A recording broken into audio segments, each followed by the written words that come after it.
పారుదల శాఖ మంత్రిగా ఉన్నాడు, మొత్తం నీటిపారుదల రంగం అంతా సత్యనాశనం చేసింది. ఇటు ఆర్థిక శాఖ తీసుకొని ఆర్థిక వ్యవస్థ 7-8 లక్షల కోట్ల అప్పులలో పోయి అట్టకొంపలాడుతుంది. హరీష్ రావు అనేటువంటి వ్యక్తి ఏ శాఖలో అడుగుపెట్టినా ఆ శాఖ భస్మం. ఇంకోటి ఏం లేదుగా. మీరు ఉద్యోగస్తుల జీతాలు వాళ్ళకు అడగోలుగా జీతాలు వస్తున్నాయి, ఇప్పుడు ఎందుకు అని అన్నో లేదు.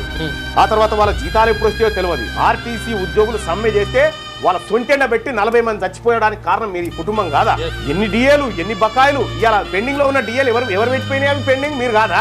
ఫీజు రియంబర్స్మెంట్ కూడా మీరే పెట్టి, ఫీజు రియంబర్స్మెంట్ 1000 కోట్ల రూపాయలు పెండింగ్ పెడుతుంది. నిన్న ఓ కాలేజీలో ఆయన ఫీజు రియంబర్స్మెంట్ బకాయిలు రాలేదు కాబట్టి నేను పిల్లలకు వాళ్ళ సర్టిఫికెట్ అని పెట్టిండు. నేనన్నా ఏమైంది బాయ్ సాబ్ అంటే, నేను ఇలా సర్టిఫికేట్లు ఇస్తాగా నాకు సర్కార్ దగ్గర పైసలు ఇప్పిస్తావా అని ఆయన అంటారు. ఇవ్వాలి కదా మరి సర్కారు. మీరు చేసిపోయిన పెంట అంతా ఇది అడగట్టేందుకు ఇంకెన్నేళ్ళు పడుతుందో హరీష్ రావు గారు. మళ్ళీ మీ వాసన కూడా కానతలేదు ఇక తెలంగాణ. మీ వాసన, మీ జోలి కూడా వద్దిగా.